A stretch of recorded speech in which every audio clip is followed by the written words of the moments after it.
In the cold hospital corridor, Eden, a girl of just 6 years old, sat alone on a hard bench, her little legs swinging without reaching the floor. Her disheveled brown hair framed large eyes that carried worry incompatible with her age. In her small arms, she cradled Micah, her 3-month-old baby brother, wrapped in a faded blanket. With gentle fingers, she constantly checked if he was still breathing, adjusting the blanket with meticulous care. "Everything will be all right, Micah," she murmured with a sweet maternal voice, leaning down to kiss the baby's forehead. "Your sister is here. I won't let anything bad happen to you." At the other end of the corridor, her parents were talking with a doctor with a grave expression.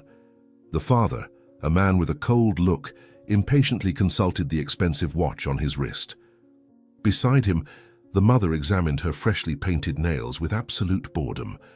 Both acted as if the children were unwanted strangers, completely ignoring them. "How much longer is this going to take?" "We have more important places to be," the father complained loudly, not disguising his irritation. "I'm already tired of all this drama over a sick baby that can't be fixed." The doctor, visibly disturbed by the couple's indifference, held a clipboard with test results. His face reflected the weight of news that no professional likes to give. "It's a severe congenital heart disease, irreversible at the current stage," he explained, keeping his voice low and controlled. "The baby's heart is progressively failing.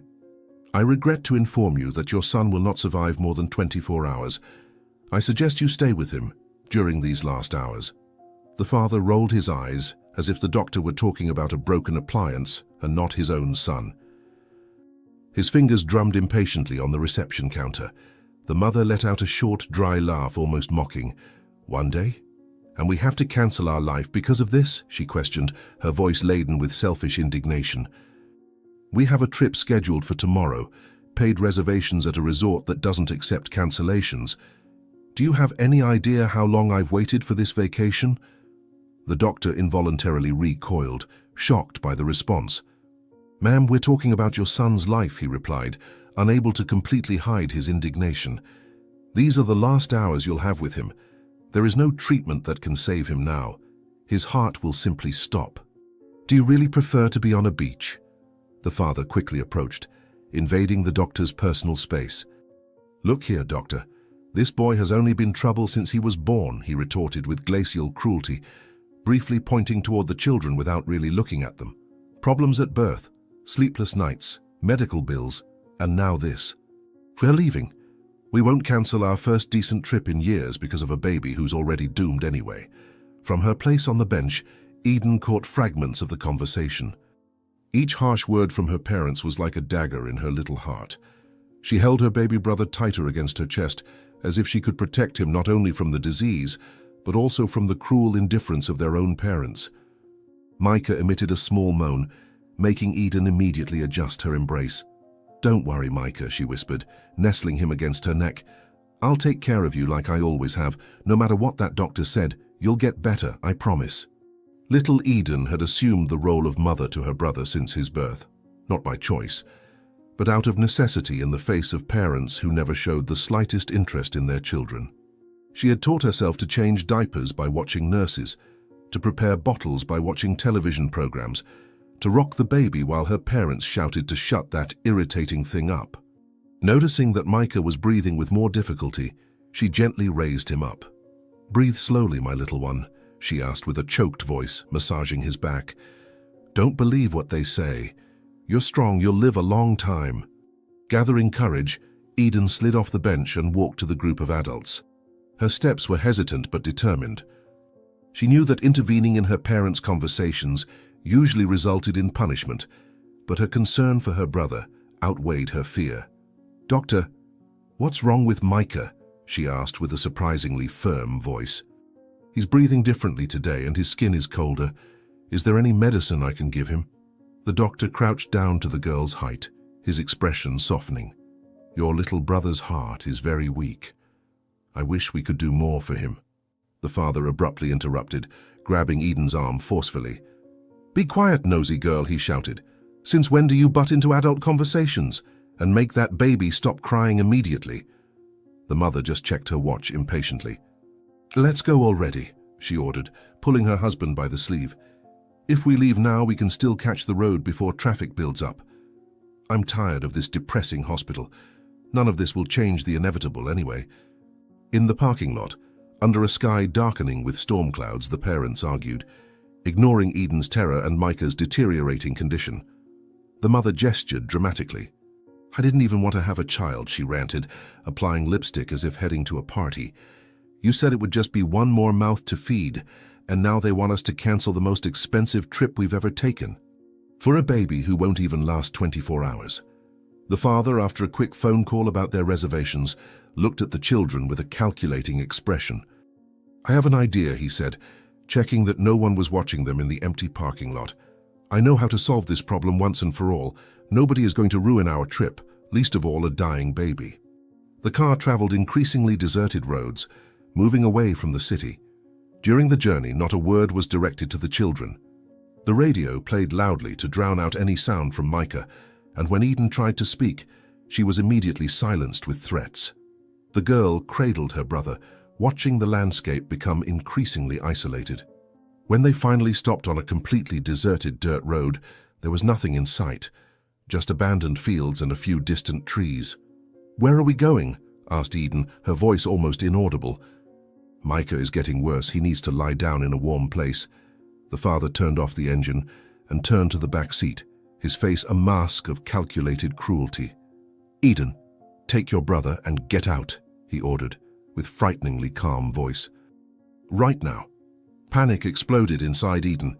For the first time, she fully comprehended the meaning of abandonment, not just being neglected, but deliberately discarded.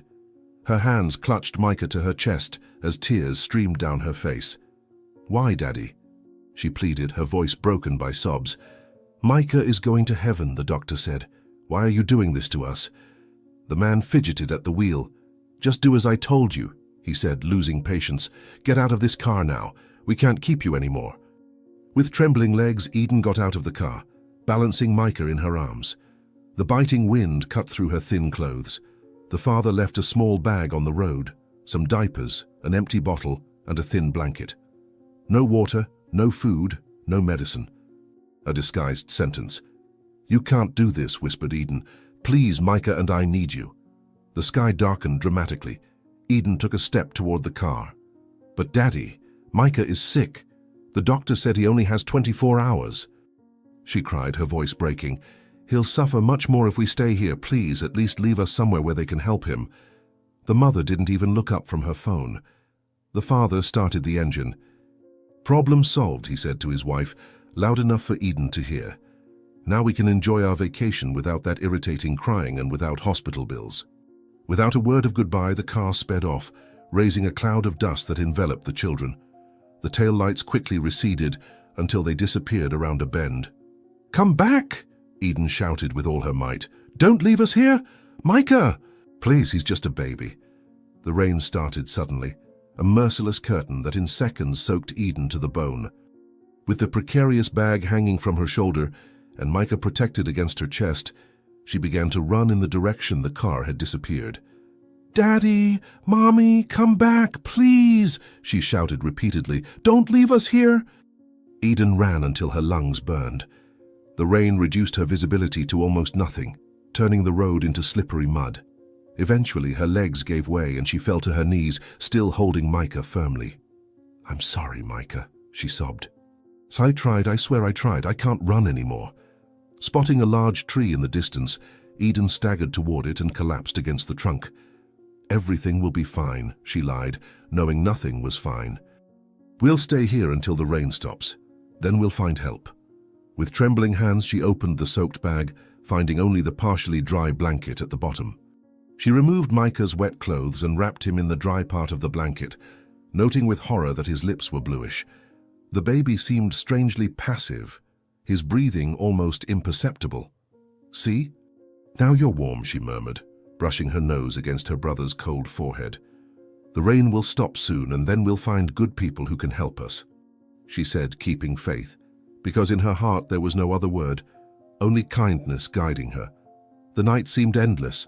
The rain continued mercilessly, accompanied by thunderclaps that made Eden curl up in fear. She didn't sleep, keeping constant vigil over Micah, whose condition visibly deteriorated. "We just need to hold on until dawn," she repeated like a mantra. "When the sun rises, someone will pass by and help us." Finally, the rain stopped and the sky began to lighten. Eden, shivering uncontrollably, watched the darkness recede. In the weak light of dawn, she clearly saw Micah's face, completely still, skin translucent. "Micah," she called softly. "Micah, look, the rain has stopped. The sun is rising. Isn't it beautiful?" A terrible silence answered. No moan, no movement. With her heart racing, she gently shook her brother. "Micah, wake up," she insisted, her voice rising with growing panic. "It's not time to sleep like this. We have to find help." When there was no response, she shook him harder. "Please, Micah, you have to wake up now. Don't leave me alone in this horrible place." Instinctively, Eden placed her ear against the small chest, desperately searching for heartbeats. She closed her eyes tightly, concentrating intensely, mentally eliminating all sounds around. But where there should have been the rhythm of life, there was only devastating silence. "No, no, no, Micah, please." Hot tears ran down her face, falling onto her brother's motionless little face. "The heart. It's not beating. You can't go away. You're my little brother. I promised I would take care of you." The growing light now revealed the terrible reality in all its cruelty. The deserted road stretched infinitely in both directions, without any sign of civilization. Eden looked frantically around, seeking any sign of help, but there was only absolute solitude. The realization hit her like a physical blow. "Help!" she screamed with what remained of her strength, her voice breaking under the weight of pain. "Someone help me, please. My little brother isn't breathing. Please, someone or anyone. Help him, I beg you. Dear God, please don't leave us alone." With desperate movements, she laid Micah on the partially dry blanket she had protected during the storm. Her eyes, red from crying, fixed on her brother's motionless little face, while her small hands positioned themselves on his chest. Vaguely recalling a scene from a television program she had watched in secret, she began to rhythmically press the baby's chest, applying enough force to try to stimulate his silenced heart, but careful not to hurt him. "Breathe, Micah," she pleaded between compressions, her voice choked with exhaustion and despair. "Please breathe. You have to come back to me. I won't give up on you. My heart tells me not to give up. I know everything seems bad now, but I know God won't abandon us." "We will make it," she repeated in a gesture of faith, as if something greater was guiding her. The compressions continued methodically. Press, release, press, release, followed by gentle breaths into the baby's small mouth. Eden leaned over, blowing gently, trying to breathe life into Micah's motionless lungs. Her hands, though trembling and numb, moved with surprising precision for someone so young. Exhaustion began to weigh on her shoulders, but the fear of losing her brother was stronger than any physical pain she might feel. She ignored her aching muscles, only doing everything she could for the baby. "Micah, you need to wake up," she murmured with fierce determination, pausing only for a second before resuming compressions. "Remember when you smiled at me for the first time? I need to see that smile again." Occasionally, Eden would stop to check for any sign of breathing, any minimal movement that might feed her hope. When she found nothing, she returned with redoubled intensity to the compressions and breaths, refusing to accept what her heart already knew. "You have to come back," she insisted, tears falling onto her brother's little face as she worked tirelessly. "Dear God, please help me. Save my little brother. I beg you. Help me save him," the girl implored, feeling her faith beginning to waver. However, a few kilometers away, Silas Whitcomb drove his luxury car along the main road, his thoughts distant, trapped in the details of the inauguration of the new business complex that would mark yet another achievement in his already impressive career. The interior of the vehicle exhaled the aroma of new leather, contrasting with the smell of wet earth that came through the partially open windows after the night storm. Silas adjusted his wristwatch, checking the time once more. He was early, but punctuality was a personal trait he cultivated religiously. His impeccably tailored suit and Italian shoes completed the image of success and control he always made a point of projecting. Approaching a familiar intersection, Silas prepared to turn right, the path he always took, the fastest and most efficient route to his destination. His fingers drummed on the steering wheel to the rhythm of classical music playing softly through the vehicle's sound system. The GPS confirmed the usual route, and there was no reason to change it. However, upon reaching exactly the point to turn, something strange happened. An inexplicable sensation took hold of him, an almost physical impulse that made him hesitate. Without understanding why, he felt compelled to go left, down the secondary road that was rarely used, as if something told him to take the longer path. "What am I doing?"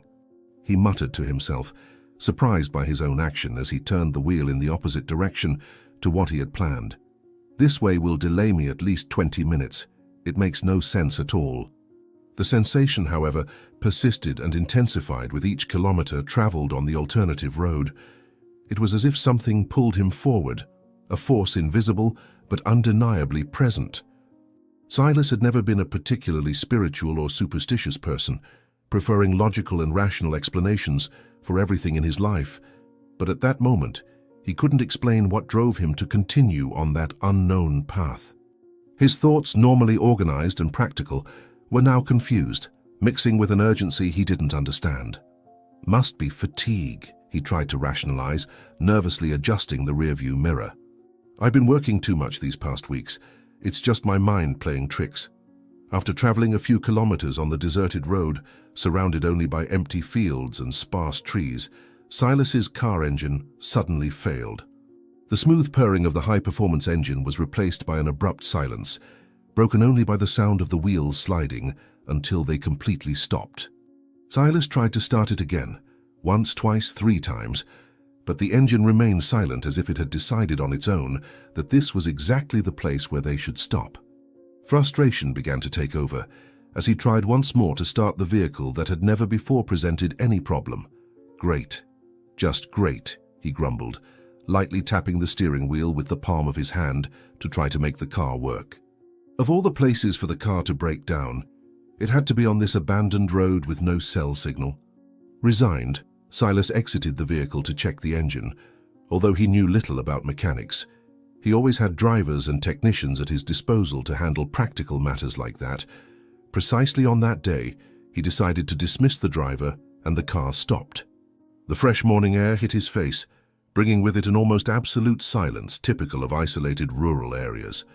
He opened the hood and stared at the complex engine without knowing exactly what to look for. It was in this moment of silence that he heard something, a faint and distant sound, almost imperceptible, but unmistakably human. A cry, perhaps. Tilting his head to hear better, he confirmed that yes, it was definitely the sound of someone crying. "Is anyone here?" he called out, closing the hood and looking around. "Does anyone need help?" Following the sound, Silas walked a few meters along the roadside until he spotted, at a short distance, a small kneeling figure. Moving closer, the scene revealed itself in increasingly disturbing details. A girl, practically a baby herself, bent over a small bundle, performing what he immediately recognized as resuscitation maneuvers. Her clothes were soaked and dirty, her hair tangled, and her entire small body visibly trembled even from a distance. Silas quickened his pace, now running toward the child, his heart racing with a mixture of shock and concern. "What's going on here?" he asked, approaching breathlessly. "Are you alone? What happened?" Eden raised her tear-soaked face upon hearing the unfamiliar voice. Her eyes, which had lost almost all hope, widened at the sight of the well-dressed man approaching, the first person she had seen since the abandonment, a sign that perhaps they weren't completely forgotten by the world. With a strength she didn't know she still possessed, she screamed, her voice hoarse from crying, "Uncle, my little brother's heart isn't beating." Her small fingers continued pressing Micah's chest almost mechanically, refusing to stop even while speaking. "Please, help him. My parents left us here yesterday and he got sick in the rain. He had a heart problem." Silas knelt instantly beside the children, the initial shock giving way to a clarity of purpose he rarely experienced outside the business world. The sight of the baby, with bluish lips and pale skin, left him momentarily speechless. One didn't need to be a doctor to perceive the gravity of the situation. With gentleness but firmness, he moved Eden's exhausted hands away and took over the resuscitation maneuvers, applying the technique he had learned in a mandatory first aid course. His hands, much larger and stronger than the girl's, pressed the small chest with calculated precision, followed by carefully controlled breaths. "How long has he been like this?" he asked between compressions, maintaining a steady rhythm. "And how did you two end up alone on this road?" While working to revive the baby, Silas heard in fragments interrupted by sobs the story told by Eden, the terminal diagnosis at the hospital, the cruel parents who abandoned them to go on a trip, the long night in the storm, the endless hours trying to keep her brother alive. With each word, a growing feeling of indignation and protection intensified within him. After long minutes of continuous effort, when he was beginning to lose hope, he felt something, an almost imperceptible movement under his fingers, followed by a small sigh that escaped from Micah's bluish lips. The baby hadn't fully returned, but there was a pulse, extremely weak. There was no time to lose. "We need to get him to a hospital immediately," he declared, picking up the small body with extreme care. "He's alive, but hanging by a thread." With Micah secure in one arm and guiding Eden with his free hand, Silas ran back to his vehicle, praying it would work, despite knowing the car seemed unwilling to start. The girl followed as best she could, her tired legs occasionally stumbling, but driven by a new spark of hope. Reaching the car, Silas carefully placed the baby in the back seat, indicating for Eden to sit beside her brother to keep him warm. Then, taking a deep breath, he inserted the key in the ignition again, hoping the miracle would complete itself. "Please," he murmured, turning the key with a silent prayer on his lips. "Just this once, when it really matters." As if responding to an invisible command, the engine that minutes before completely refused to work now sprang to life instantly, purring as if it had never presented any problem. Silas looked incredulously at the dashboard, then through the rearview mirror at the children in the back seat. "How is this possible?" he muttered, perplexed by the inexplicable coincidence. There was no time to question that strange sequence of events. Micah's life depended on every second. Stepping hard on the accelerator, the car advanced down the deserted road, raising dust in its wake. "Hold tight," he instructed, quickly consulting the monitor to locate the nearest hospital. "We'll be at the hospital in a few minutes. He's going to be okay. I promise I'll do everything possible to help you both." The journey to the hospital was completed in record time, with Silas ignoring speed limits and choosing shortcuts he didn't even know he knew. Throughout the journey, he maintained a constant conversation with Eden, partially to calm her, partially to keep her awake, as he noticed the evident signs of extreme exhaustion in the girl. She responded with short words, her attention almost entirely focused on her brother, whose heartbeat she monitored constantly, placing her ear against his chest every few minutes. When finally the hospital lights appeared ahead, Silas felt momentary relief. "We're arriving," he announced, braking abruptly at the emergency entrance. "Stay with your brother while I get help. I'll be back in seconds." A medical team responded quickly to the emergency call, rushing out with a small stretcher suitable for the baby. With precise movements born of experience, they transferred Micah from the back seat to the stretcher, immediately connecting him to a portable monitor while rushing inside. Eden tried to follow, but her legs finally gave way, the exhaustion of the last 24 hours taking its toll. Before she fell, Silas caught her in his arms, carrying her into the hospital, following the team that was taking Micah. "Don't worry," he whispered to the girl who could barely keep her eyes open. "I won't leave you alone. I'll stay here as long as necessary." After what seemed like an eternity, the emergency room door finally opened, and a doctor with a grave expression walked toward them. Silas immediately stood up, still holding Eden's hand. The doctor briefly looked at the girl before directing his attention to Silas, clearly considering him the authority figure in the situation. "We managed to stabilize him temporarily, but I regret to inform you that the prognosis is not favorable. It's unlikely he will survive the next few hours," the doctor said, his tone empathetic and professional. The doctor's words fell like stones in the silence of the waiting room. Silas covered his face with his hands, feeling an unexpected pain for these children he barely knew, but for whom he already felt a deep responsibility. Eden, however, remained strangely calm, as if she had already processed and accepted the possibility of loss hours before, during her long solitary vigil. When she spoke, her voice was small but firm, carrying a dignity that surprised all the adults present. "Can I see him?" she asked, her large eyes fixed on the doctor without wavering. "I need to be with him now.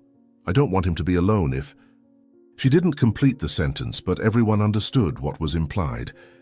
There was an unwavering determination in her gaze, a strength that didn't match her fragile and exhausted body, but that no one present would dare question. The hospital room was small and aseptic, dominated by the rhythmic sound of the machines monitoring Micah's vital signs. The fluorescent light reflected off the white walls, creating a cold atmosphere that contrasted with the warmth of feeling that Eden carried in her small heart. The girl was sitting in a chair next to the bed, as close as possible to her little brother, her fingers gently intertwined with his. The monitors around displayed irregular lines and numbers she didn't understand, but whose grave significance was evident from the expression of the doctors who came and went from the room.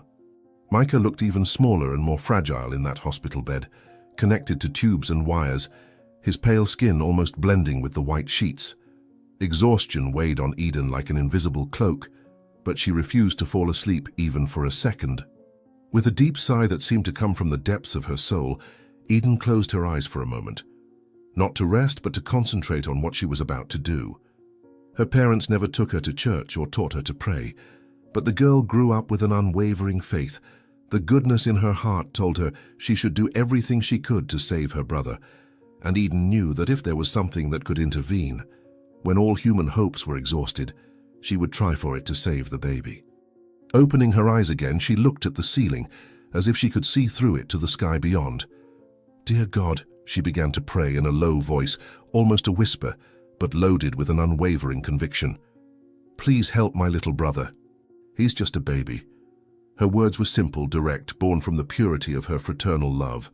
"If someone needs to be punished, take me instead. I'm stronger. I can handle it." Tears began to silently run down Eden's face, tracing bright paths on her cheeks, still marked by the dirt from the road. She didn't wipe them away, allowing them to fall freely as silent witnesses to her pain. Her lips trembled as she continued her improvised prayer, born not from formal teachings, but from the desperate need of her heart. "Please don't take him to heaven," she pleaded, gently squeezing Micah's hand. "I promise I'll take care of him forever, even better than I already did. I'll be the best sister in the world. I'll never complain about anything. I'll never ask for anything for myself." Her voice broke slightly, but she regained her composure, determined to finish her appeal. "He deserves a chance to live, to grow, to be happy. Please, if you're listening to me, anyone who's listening to me, help my little brother get well." From the half-open door of the room, Silas observed the scene in silence, deeply moved by the small girl's devotion. In a few hours, those abandoned children had found a direct path to his heart, awakening feelings of protection he didn't even know he possessed. Still dressed in his now wrinkled suit, he leaned against the doorframe, respecting the privacy of the moment between the siblings, but ready to intervene should Eden need anything. The doctor's words still echoed in his mind, just a matter of time, but something in that 6-year-old child's iron determination made him want to believe that miracles were still possible. How can such a small child have so much strength? Silas wondered, swallowing the lump forming in his throat. In all my life, I've never seen love as pure and selfless as hers for her brother. A slight movement in the hospital bed caught Eden's attention. Her heart raced when she noticed that Micah was gently moving his head, as if responding to the sound of her voice. Leaning in even closer, she observed with redoubled attention every minute change in his expression. Suddenly something happened that she had begun to fear she would never see again. Micah slightly opened his eyes.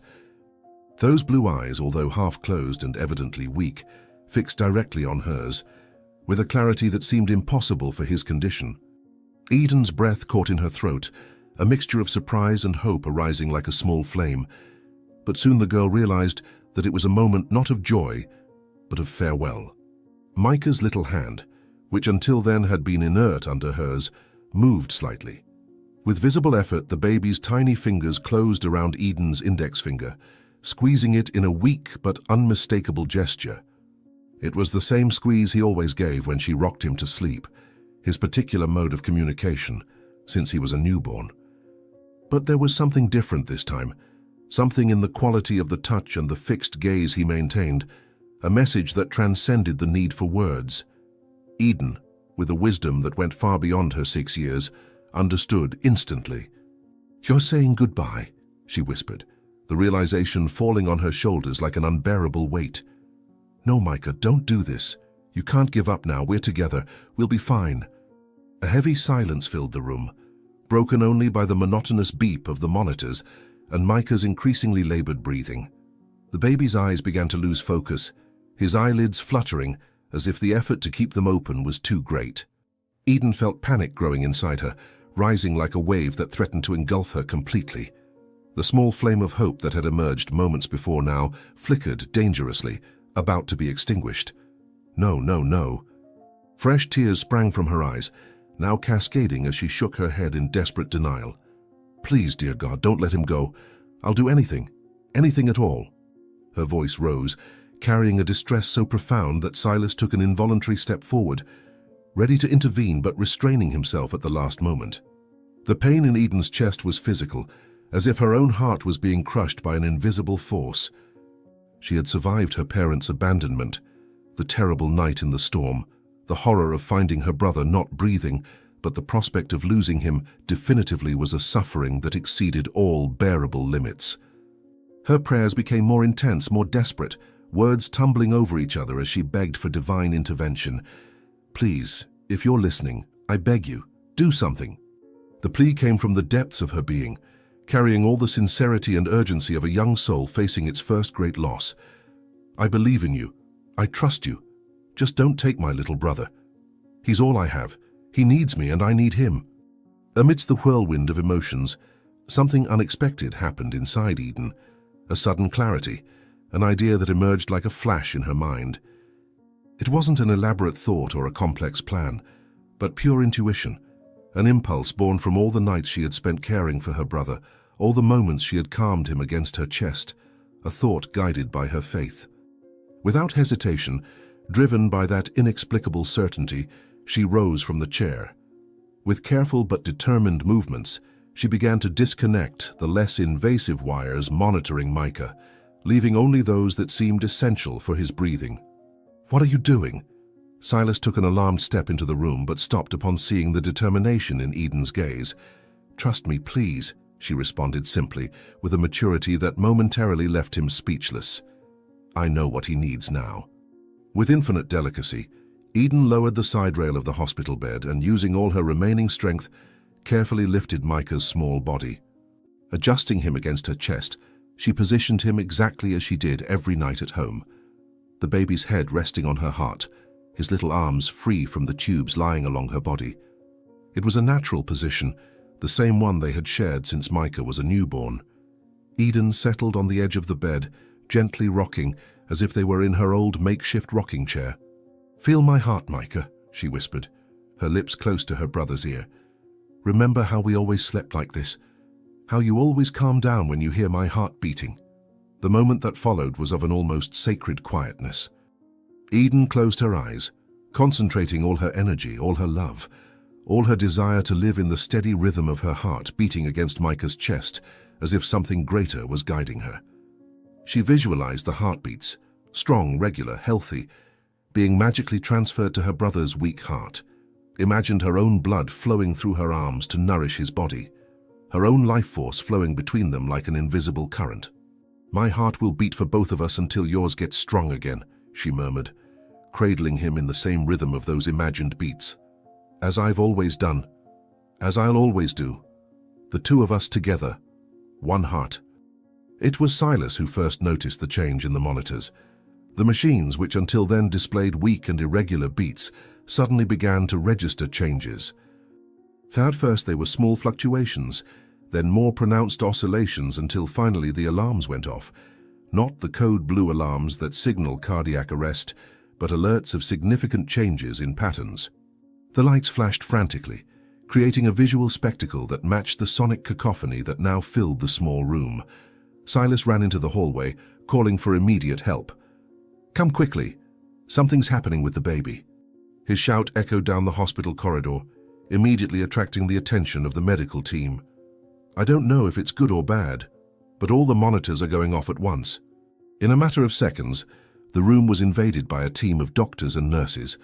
led by the chief physician who had given the grim prognosis hours earlier. Their expressions shifted between professional alarm and confusion at the scene they found, the small patient holding the baby in her arms, both surrounded by machines emitting conflicting alarms. "Step aside, we need to stabilize him," ordered the doctor, moving quickly to take Micah from Eden's arms. The girl, however, held her brother with surprising firmness, her eyes pleading for a few more seconds. "Please," she asked, her voice almost inaudible under the noise of the alarms. "It's working, I can feel it. Just a little longer." The doctor, however, had already made his professional decision. With precise but gentle movements, he separated the siblings, putting Micah back in the bed, while the team quickly reconnected the disconnected sensors. A nurse guided Eden away, positioning her next to Silas, who immediately placed protective hands on her shoulders. The girl watched the scene with a heavy heart, fearing that her intervention had accelerated the inevitable instead of preventing it. "He's going to be okay, isn't he?" she asked Silas, her voice trembling slightly as she watched the professionals working frantically around the bed. "I just wanted him to feel my heart. I felt I needed to do that." The medical team worked with silent efficiency for a few minutes that seemed like an eternity. The chief physician checked the monitors, gave brief instructions, adjusted equipment. His expression, initially tense and concentrated, was gradually transforming into something Eden couldn't decipher, a mixture of confusion, astonishment, and something that seemed almost hope. Finally, he gestured for everyone to stop what they were doing and observed the monitors for long seconds, as if he didn't trust what he was seeing. The silence in the room was so absolute that the ticking of the wall clock sounded like thunder. Silas unconsciously squeezed Eden's shoulders, both holding their breath as they awaited the verdict. "What's happening?" Silas dared to ask, unable to bear the tension any longer. "Is he—" The doctor turned slowly, his gaze fixed on the monitors, an expression of absolute perplexity etched on his face. His years of experience, his extensive training, all his scientific knowledge seemed insufficient to explain what the data before him showed with unequivocal clarity. When he finally spoke, his voice carried a tone of admiration and incredulity that he rarely demonstrated in his career. "The heartbeats are stabilizing," he announced, seeming hardly to believe his own words. "Not only that, but the pattern is stronger, more regular than at any time since he arrived. It's as if—" He paused, searching for the right words to describe the phenomenon. "It's as if his heart is finding a new rhythm, synchronizing itself with something." Eden stepped forward, her eyes shining with a mixture of tears and hope. "With mine," she said simply, placing her hand over her own chest. "It's synchronizing with my heart. We've always done this since he was a tiny baby. When he cried at night, I would place him against my chest, and he would calm down, as if our hearts were talking to each other." Her childlike explanation, devoid of medical terminology or scientific pretension, carried a truth so pure that no one in the room dared to challenge it, as if something greater had been guiding her since her brother was born. The doctor looked again at the monitors, then at Eden, a new understanding forming in his gaze. "Perhaps you're right," he conceded, surprising everyone with his openness to an explanation that transcended conventional medicine. "There's a medical technique called kangaroo care to stabilize heartbeats. I've never seen it used in these circumstances, but what you did saved this little warrior's life." While the medical team continued monitoring Micah, now with a new perspective, Silas observed Eden with growing admiration. The girl remained standing upright, her gaze fixed on her brother, as if she continued sending her life force through the space between them. In his adult mind, shaped by years of rationality and business pragmatism, Silas struggled to comprehend what he was witnessing. Could it be possible that this child's love was literally strong enough to combat death? That her connection with her brother transcended physical limitations? That her faith, pure and unwavering, had actually summoned some kind of divine intervention? "You never gave up on him," he commented softly, gently squeezing Eden's shoulder. "When everyone said it was impossible, that there was no hope, you kept believing. How did you maintain that faith?" Minutes turned into an hour, then 2. The medical team came and went, constantly checking Micah's vital signs, adjusting medications, conversing in technical terms that neither Silas nor Eden fully understood. What was clear, however, was the change in atmosphere. Where before there had been resignation and inevitability, now there existed a cautious sense of possibility. Micah remained unconscious, but his vital signs continued to show gradual and consistent improvements that defied all previous medical expectations. Eden refused to leave the room even for a minute, but had agreed to sit in an armchair that a nurse had kindly brought, allowing her exhausted body to rest a little while her mind and heart remained in constant vigil. "Do you think he'll wake up?" she asked Silas, who now sat in a chair beside her, equally reluctant to leave the children. "I feel like he will, but I'm afraid to believe," and then... The sun was beginning to set, casting golden shadows through the hospital room window, when the chief physician returned for another evaluation. This time he brought with him a portable ultrasound machine, positioning it next to Micah's bed. With precise movements, he applied the gel and slid the transducer over the baby's small chest, his eyes fixed on the screen displaying black and white images of the working heart. Eden and Silas watched in silence, barely daring to breathe as the doctor carefully studied the images, occasionally stopping to make adjustments or look more closely. After what seemed like an eternity, he finally turned off the device, cleaned the gel from Micah's chest and turned to face them. His expression was an enigma, but there was something in his eyes, a light, a gleam of incomprehension mixed with wonder that made Eden's heart race with anticipation. "My God! This is impossible," he muttered, looking again at the monitors as if he needed additional confirmation of what he had just seen. "In all my years of medicine, I have never witnessed anything like this." The silence that followed the doctor's words seemed to contain the weight of the entire world. His eyes remained fixed on the monitors, while his expression transitioned between scientific disbelief and pure amazement. The machines displayed readings that contradicted all conventional medical knowledge. Lines that previously indicated a failing heart now showed an increasingly stable and strong rhythm. Eden, still firmly holding Micah's hand, observed the scene with growing hope, her eyes alternating between her brother's face and the devices whose sounds had changed from a weak and irregular beep to something more constant and vigorous. The doctor adjusted his glasses and checked the data again, as if expecting reality to correct itself at any moment. "I don't understand," he muttered, running his hand through his graying hair with evident perplexity. "The indicators are improving. This completely contradicts the initial diagnosis and all medical expectations for a case like this." Silas approached the hospital bed, his gaze fixed on Micah's small body, which, to his surprise, seemed to have regained some color in his previously paper-white cheeks. The transformation, though subtle, was undeniable. The baby, who just hours ago seemed to be on the brink of death, now displayed increasingly consistent vital signs. Eden, for her part, didn't show the same surprise as the adults around her. On her face there was only a serene certainty, as if she had known all along that this outcome was possible, even expected. When the doctor made a move to distance her to perform more exams, she gently resisted, maintaining her protective position beside her brother. "Please let me stay close to him," the girl asked with a quiet determination that disarmed any resistance. "He can feel when I'm here, he always has. My presence helps his little heart grow stronger." The nurse who had entered the room to assist with the procedures looked alternately at the monitors and the siblings, an expression of admiration softening her professional features. With years of experience in pediatrics and infant cardiology, she had witnessed surprising recoveries, but nothing that compared to the transformation occurring before her eyes. Approaching the doctor, she pointed to one of the screens displaying Micah's heartbeats, now in a pattern that was becoming increasingly regular. "Doctor, observe the rhythm," she whispered, not wanting to interrupt the almost sacred moment that hovered in the room. "It's as if his heartbeats are synchronizing with hers. I've read about this in articles about twins, but I've never seen it happen so intensely between siblings of different ages. It's as if her heart is teaching his how it should function."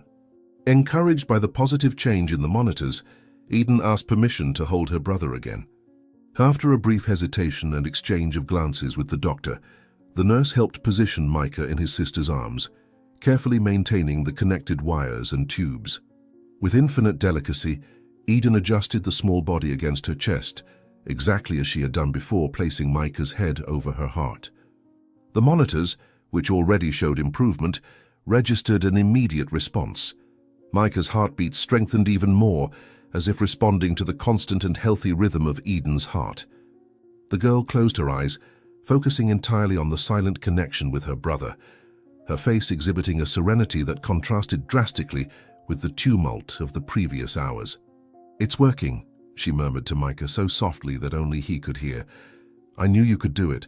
The two of us together are stronger than anything in the world." The following hours transformed the hospital room into a stage for what the medical team was beginning to privately call Micah's miracle. With each new vital sign check, each additional exam, the evidence became clearer. The baby, who had been declared practically hopeless, was responding in an extraordinary way. The doctors continued the medical and conventional treatment, while the girl remained by her brother's side, both providing everything the baby needed. Color gradually returned to his cheeks, his breathing became deeper and more regular, and his periods of consciousness, though brief, were marked by a clarity that seemed impossible hours before. Silas, who refused to leave the hospital despite cancelled commitments and incessant phone calls from his team, observed the transformation with a growing feeling he couldn't fully name, a mixture of relief, admiration, and something deeper that stirred parts of his heart that had remained dormant throughout his adult life. "It's like watching a miracle in real time," he commented to the doctor, who still repeatedly consulted the test results with an expression of scientific disbelief. "How is this possible? Is there any medical explanation for such a rapid recovery?" The doctor removed his glasses, rubbing his tired eyes before responding. His exemplary career had been built on foundations of rigorous science and healthy skepticism, but the case before him defied purely clinical explanations. Observing Eden, who was now softly humming to Micah while still keeping him close to her heart, he shook his head with a mixture of surrender and admiration. "Clinically speaking, there is no satisfactory explanation," he finally admitted, lowering his voice for a private conversation with Silas. "The type of congenital heart disease he has doesn't simply improve like this. It's as if her love is literally healing his heart. I've witnessed the power of emotional connection in medical recoveries before, but never something so intense and measurable as this. If I weren't seeing the results with my own eyes, I would say it's scientifically impossible. We'll continue the scientific treatment, but what this girl did seems to be something we have no explanation for at the moment." When night fell, transforming the hospital windows into dark mirrors, Eden finally gave in to physical exhaustion. With the promise that she could remain in the room, she agreed to lie down on an improvised bed that the nurse positioned next to Micah's, their hands still intertwined through the side rails. Silas watched from the doorway, his phone silenced after hours of resolving urgent business matters and discreetly initiating investigations into the children's legal situation. Something had fundamentally changed within him since the moment he spotted Eden at the roadside, something that all his wealth and success had never managed to awaken before. Seeing her finally fall asleep, exhausted but peaceful in the certainty of her brother's recovery, Silas felt a resolution crystallize in his chest.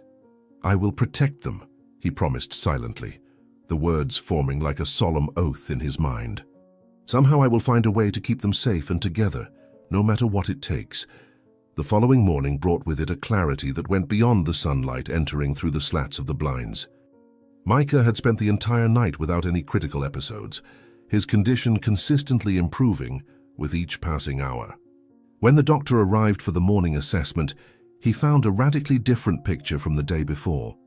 The baby was awake, his blue eyes following the movements around him with renewed interest, his small hands occasionally squeezing Eden's finger that had not left his side even during sleep. The doctor performed a complete battery of tests, each result more surprising than the last. The heart damage that had seemed irreversible showed inexplicable signs of regeneration, as if the heart was finding new pathways to function efficiently. "It's simply extraordinary," he commented to Silas, who had just returned after a brief period to shower and change clothes. "If I hadn't been following the case from the beginning, I would say there was a misdiagnosis. I've never seen anything like it. In my 30 years of pediatric cardiology, I can state with certainty this is a case for the medical books." Days passed, each bringing improvements that solidified what the medical team continued working on. Micah not only survived against all initial expectations, but flourished under the medical care and constant love of Eden. Silas, in turn, completely reorganized his life, temporarily transferring his business operations to an improvised office in the hospital waiting room, determined not to leave the children until their future was resolved. He observed with growing fascination the interaction between the siblings, the instinctive gentleness with which Eden cared for Micah, the baby's immediate response to his sister's voice, the almost tangible bond between them that seemed to transcend conventional explanations. "He's smiling more today," Eden commented to Silas, her own eyes shining with joy as Micah gripped her finger with surprising strength. "I think he's trying to thank me for not giving up on him. But he doesn't need to thank me. It's my job to take care of him. It always has been since day one," said the girl. But the millionaire looked at her, feeling his heart break at her words. "Now I will take care of you both. You won't be alone anymore," he promised with a sincerity that made the girl's eyes fill with tears. While Micah continued his impressive recovery, Silas dedicated himself to discreetly investigating the children's legal situation. Through his legal team and strategic contacts, he had initiated the necessary procedures to locate the biological parents, determined to ensure that the children would never return to the environment that had almost cost Micah's life. His efforts bore fruit more quickly than he expected, when, on the 10th day of hospitalization, a social worker requested a private meeting with him in the hallway. The woman, whose eyes conveyed both professionalism and compassion, held a folder of documents under her arm as she spoke in a low voice to avoid being overheard by the children. "We managed to locate the parents through previous hospital records and the report you filed," she informed, her expression revealing that the news wasn't exactly positive. When confronted with the situation and informed about Micah's surprising recovery, they showed no desire to regain custody. In fact, they signed the parental rights termination documents without hesitation, apparently relieved not to have to deal with parental responsibilities. Frankly, I've never seen a case of such complete detachment. Silas absorbed the information with a mixture of indignation at the biological parents' indifference and relief at the possibility that was opening up. He felt in that moment that he had not only been guided to save those children, but to save himself as well. For years, Silas had dreamed of being a father, of building a family, but he was a sterile man. The dream remained in his heart, despite this impossibility. And now he had two innocent and beautiful children who filled his heart with love and mainly with a desire to care for them and give them all the affection and everything they needed. Through the window of the room, he could see Eden sitting on the edge of Micah's bed, animatedly reading from a children's book that a nurse had brought, gesturing theatrically to make her brother smile. The scene crystallized the decision that had been maturing in his heart since the first moment he found those abandoned children. Turning to the social worker with unwavering determination, Silas did not hesitate in his words. "I want to adopt them," he declared, his voice calm but loaded with absolute certainty. "Both of them together. I can't fully explain it, but since I found them on that road, I feel this is the purpose that has always been missing in my life.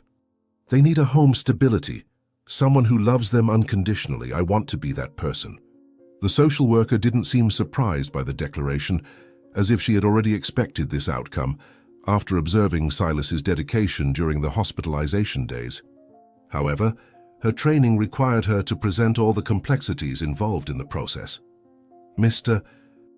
Whitcomb, I understand your feelings, but I must warn you that adoption is a lengthy and often complicated process," she explained, flipping through the documents in her folder. "There are psychological evaluations, home visits, adaptation periods, not to mention the legal bureaucracy. Even in exceptional cases like this, it can take months, even years, especially for a single person who has never had children before. Additionally, the children will probably have to spend time in an institutional shelter while the procedures are—" Silas didn't allow her to finish the sentence. With the same assertiveness that had made him one of the most successful businessmen in the country, he interrupted the explanation with a decisive gesture. "I will do whatever is necessary," he affirmed with unwavering conviction, his tone leaving no room for debate. "I will hire the best family law attorneys, submit to all necessary evaluations, adapt my home and my life to properly receive them." But one thing is non-negotiable. These children will not go to any shelter or temporary home. They have already suffered too much trauma from adult neglect. If necessary, I will move bureaucratic mountains or use all my influence. They deserve stability and love immediately, not after the system decides it's convenient. The following weeks transformed into a whirlwind of activities on two parallel fronts. On one hand, Micah's recovery continued, exceeding all medical expectations until finally, the doctor authorized his hospital discharge, officially classifying the case as unexplained remission of severe congenital heart disease. On the other hand, Silas mobilized all resources at his disposal to expedite the adoption process. Meetings with judges, psychological and social evaluations, adaptations to his mansion to make it suitable for young children, and countless sessions with specialized lawyers who worked tirelessly to overcome bureaucratic obstacles. Throughout this process, Silas ensured that Eden and Micah remained together and under his care, obtaining an emergency provisional guardianship that allowed the children to settle into his home while the legal procedures followed their course. When he finally obtained legal custody of the children, Silas felt his heart expand in his chest with a happiness so complete that he could barely contain it. Crouching down again to be at eye level with Eden, he smiled, not the calculated smile of the successful businessman, but the genuine and vulnerable smile of a man who had finally found his true purpose. "Let's go home, my daughter." "You are my daughter now. You are my children, my family," he replied simply, the word carrying a meaning that transcended the concept of a mere physical space. Eden nodded with deep understanding, as if that single word contained all the future she had never dared to dream. Silas adjusted Micah in his arms and extended his free hand to Eden, who grasped it with absolute confidence. "Finally, we are all going home, not just to a house but to our home, where we will always be together, always safe, always loved, the place where we truly belong." 6 months had passed since that fateful day. Autumn painted the trees in the Whitcomb mansion garden in golden and red hues, creating a natural carpet of leaves that Eden loved to step on to hear the crisp sound beneath her feet. The house, once too spacious for a lonely man, now overflowed with life and children's laughter. In the spacious living room, Silas watched Micah taking his first hesitant steps, his chubby little legs advancing with determination toward the colorful toys scattered across the carpet. The baby, now almost a year old, showed no sign of the heart condition that had nearly taken his life. Doctors still classified his recovery as inexplicable by conventional medicine, but for the Whitcomb family, the explanation was simple. Love had a power that transcended science. "Look, Daddy, he's walking alone again," exclaimed Eden, clapping enthusiastically to encourage her brother. Her radiant face displayed a smile that had become constant in recent months, completely replacing the tense and worried look of the child Silas had met on the deserted road. Eden's transformation was as remarkable as Micah's. Now attending an excellent school, she flourished academically, surprising teachers with her natural intelligence and thirst for knowledge. The sleepless nights, worried about surviving another day, had given way to peaceful dreams and plans for the future. "I want to be a doctor when I grow up," she announced recently during dinner, "so I can help other children like Micah." Silas put down the work folder he was holding and knelt on the carpet, opening his arms to receive Micah, who happily tottered toward him. "Come on, champion, you can do it," he encouraged, feeling his chest flood with pride when the baby reached his arms, laughing triumphantly. "He's brave like you," he commented to Eden, who joined them on the floor, forming a small family circle. "You both have the strongest hearts I've ever known." The formerly cold, impersonal mansion had been completely transformed. Silas's austere office now shared space with a reading corner for Eden. The never-used guest room had become a colorful nursery for Micah, although the baby still spent most nights in his sister's room, both falling asleep, holding hands, as if afraid of being separated during sleep. The walls, once decorated with expensive abstract art, now displayed drawings made by Eden at school, and photos of the new family in everyday moments. Silas reading stories to the children, Micah taking his first pool bath with colorful floats, Eden blowing candles on her first real birthday party. Silas, the ruthless businessman who once lived for work, discovered a new priority. His meetings now ended punctually so he could pick up Eden from school. Important negotiations were interrupted to take calls from the babysitter about Micah's progress. And, to the astonishment of his partners, Sunday mornings, previously dedicated to international conferences, became sacred for park outings and impromptu picnics. That night, after putting the children to bed, Silas sat on the porch contemplating the stars. In his hands, he held the small pocket watch that Micah had clutched in the hospital during the critical moments of his recovery. Silas had had it engraved with a simple inscription, "Miracles happen every day." A light knock on the glass door interrupted his thoughts. Eden, in her flowery pajamas, peeked timidly. "Can't sleep, darling?" asked Silas, extending his arm to invite her to sit beside him. "I had a dream," she replied, snuggling against him. "I dreamed we were all together, but it was as if I could see our hearts shining. Yours, mine, and Micah's, all connected by golden threads." Silas smiled, kissing the top of his daughter's head.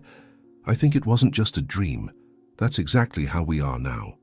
Above them, a shooting star crossed the night sky, but Silas didn't need to make a wish. Everything he had always wanted without knowing, a family to love, a purpose greater than material success, the feeling of truly belonging, was already there, breathing softly against his chest. Thank you so much," he whispered to the stars, to fate, to the mysterious force that had diverted his car on that fateful morning, for showing me what really matters, for making all my dreams come true. In the bed in the next room, Micah slept peacefully, his little heart beating in perfect rhythm, strong and healthy, a constant reminder that sometimes the greatest miracle of all is simply love. Did you like this story? Comment where you're from, subscribe to the channel, leave your like, and check out the next one waiting for you here on screen. Don't forget to comment. I'll be waiting for you there.